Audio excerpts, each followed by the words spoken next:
Notorious DJ.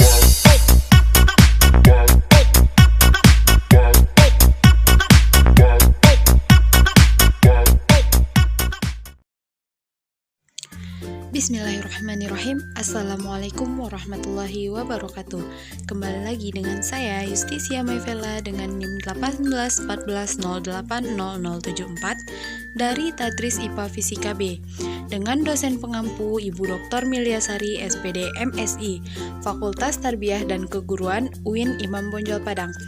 Baik, pada kesempatan kali ini saya akan melanjutkan penjelasan saya tentang topik 2 yaitu biolistrik dan biomagnet. Yang pertama yaitu sistem saraf dan neuron. Sistem saraf adalah sistem koordinasi yang bertugas mengendalikan seluruh aktivitas tubuh. Cara kerja sistem saraf adalah dengan menerima dan meneruskan rangsang ke pusat saraf, misalnya otak atau sumsum tulang belakang.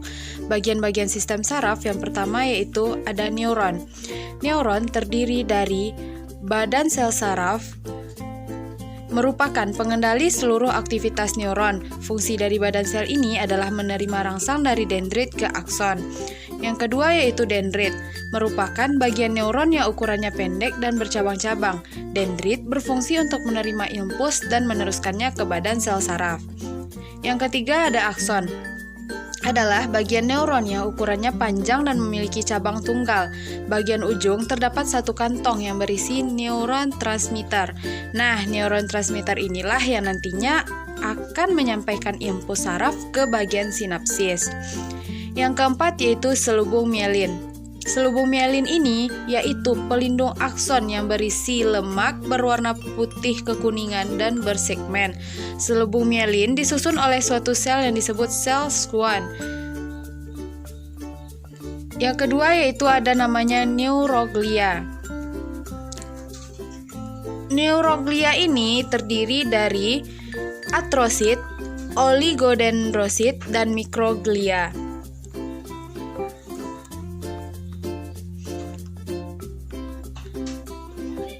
Neuroglia itu bisa disebut juga sel gila, merupakan penunjang susunan saraf pusat yang berfungsi sebagai jaringan ikat.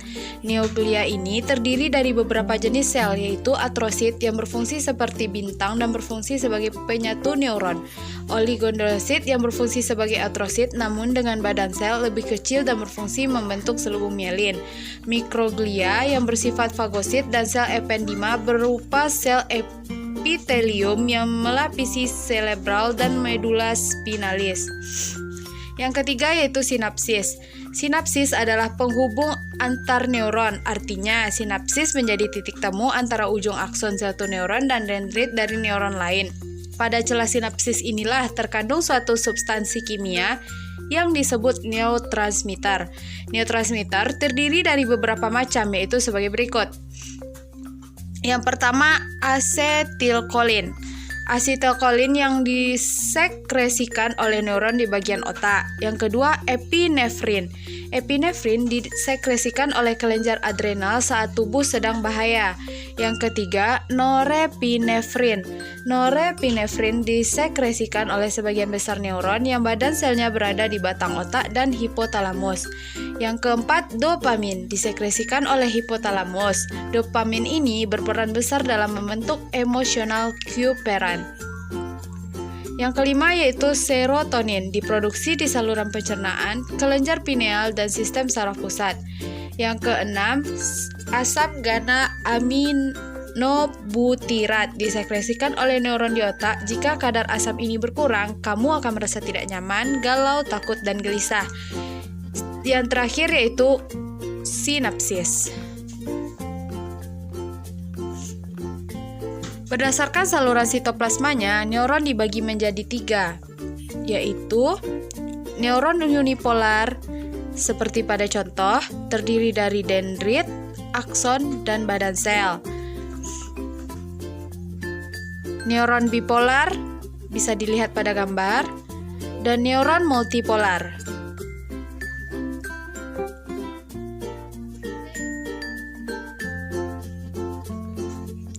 Selanjutnya yaitu konsentrasi ion. Nah, di sini ada pengertian elektrolit. Elektrolit merupakan zat kimia yang menghasilkan partikel-partikel bermuatan listrik yang disebut ion jika berada dalam larutan. Kebutuhan cairan dan elektrolit termasuk kebutuhan dasar manusia yang sama pentingnya dengan keberadaan oksigen. Elektrolit terbagi dua. Yang pertama yaitu kation. Kation bermuatan positif, terbagi menjadi natrium atau Na+, kalium atau K+, kalsium Ca++, dan magnesium Mg++. Fungsi elektrolit dalam tubuh yaitu yang pertama kalium, merupakan elektrolit utama cairan intrasel normal. Berfungsi sebagai transmisi dan konduksi impuls saraf, kontraksi otot-otot rangka jantung dan otot polos. Yang ketiga untuk kerja enzim dalam proses glikolisis, meningkatkan penyimpanan glikogen dalam hepar dan mengatur osmolaritas cairan seluler. Yang kedua yaitu natrium, merupakan elektrolit utama cairan eksternal.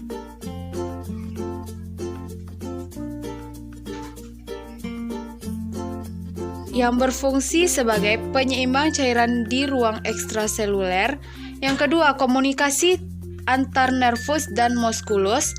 Yang ketiga, membantu proses keseimbangan asam basa dengan menukar ion hidrogen pada ion sodium di tubuh ginjal.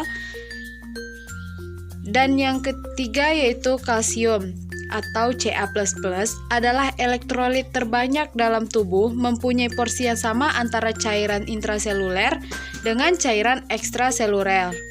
Kalsium dalam tubuh berfungsi sebagai membantu aktivitas saraf dan otot normal. Yang kedua, mempertahankan permeabilitas seluler normal.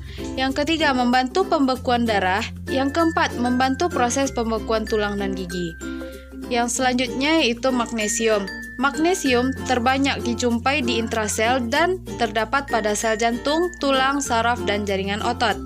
Berfungsi sebagai untuk metabolisme karbohidrat dan protein, mempengaruhi enzim untuk sintesa protein dan DNA, serta aktivasi ATP, membantu dalam mempertahankan aktivitas listrik dalam membran sel dan sel otot.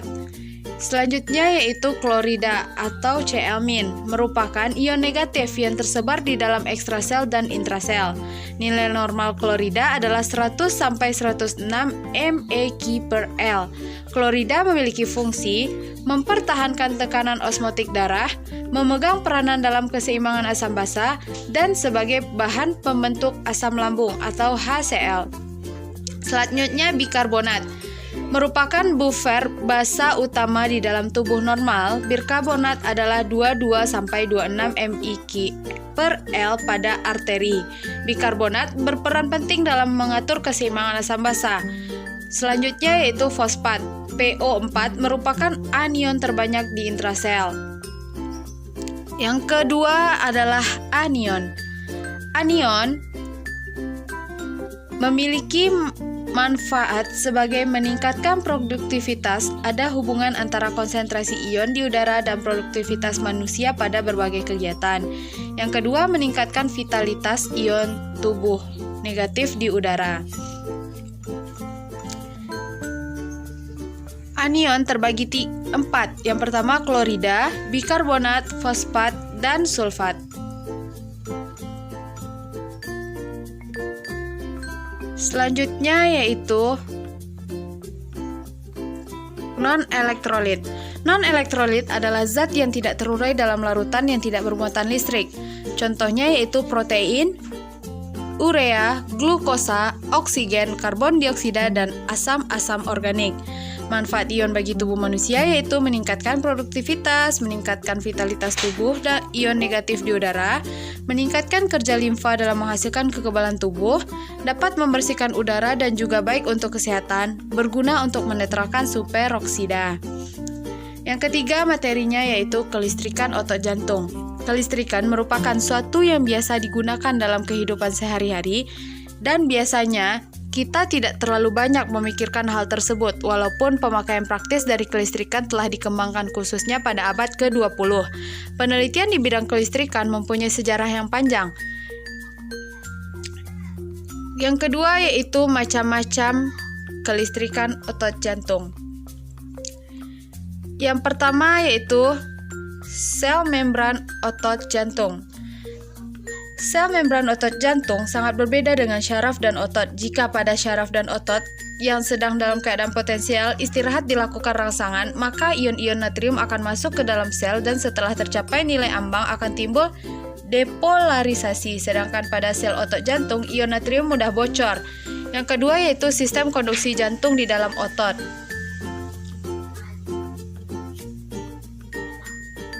Jantung terdapat jaringan khusus yang menghantarkan aliran listrik. Jaringan tersebut mempunyai sifat-sifat yang khusus yaitu otomatisasi, kemampuan untuk menimbulkan impuls secara spontan. Yang kedua irama, kemampuan membentuk impuls yang teratur.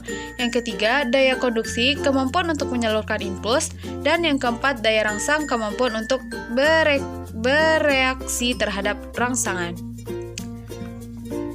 Macam-macamnya yaitu konduksi berjalan dengan kecepatan tinggi merupakan keistimewaan pada otot jantung di mana konduksi berlangsung secara tepat. Yang kedua, periode refrakter yang cepat dan lama dalam repolarisasi. Otomasi tidak menghendaki rangsangan dari luar untuk mencapai nilai ambang, melainkan mempunyai kemampuan sendiri yaitu depolarisasi spontan tanpa rangsangan dari luar. Materi keempat ada EEG, EKG, dan EMG. EEG, elektroensefalografi. EFG adalah pemeriksaan yang dilakukan untuk mendeteksi gelombang otak atau aktivasi listrik dalam otak yang tidak normal. Pada kondisi normal, sel-sel otak berkomunikasi satu sama lain melalui sinyal listrik. Yang kedua, EKG. Elektrokardiogram merupakan tes diagnostik umum yang digunakan untuk mengevaluasi fungsi jantung. Tes tersebut merekam aktivitas listrik dari jantung dan pada batas tertentu, mengidentifikasi jika ada peredaran atau aliran darah yang tidak normal. EMG adalah sebuah proses deteksi, analisis, dan pemanfaatan sinyal listrik yang berasal dari kontraksi otot. Sinyal yang diperoleh disebut dengan elektromiogram atau sinyal mioelektrik. Yang kelima yaitu kelistrikan pada belut listrik.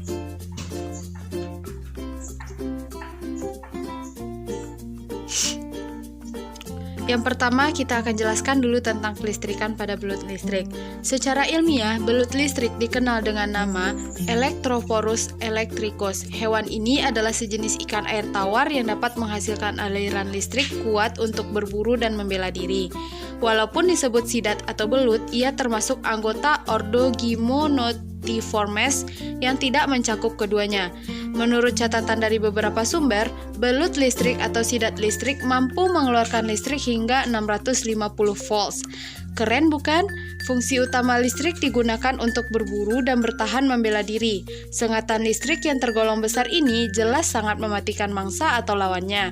Sidat listrik biasa ditemukan di Sungai Amazon dan Sungai Orinoco serta daerah-daerah sekitarnya. Yang kedua yaitu cara kerja belut listrik melumpuhkan musuh. Belut listrik juga mampu melumpuhkan seekor buaya hanya dengan kekuatan sengatan listrik dari tubuhnya. Buaya terlihat bergetar hebat akibat efek sengatan listrik yang sangat besar dan mematikan tersebut.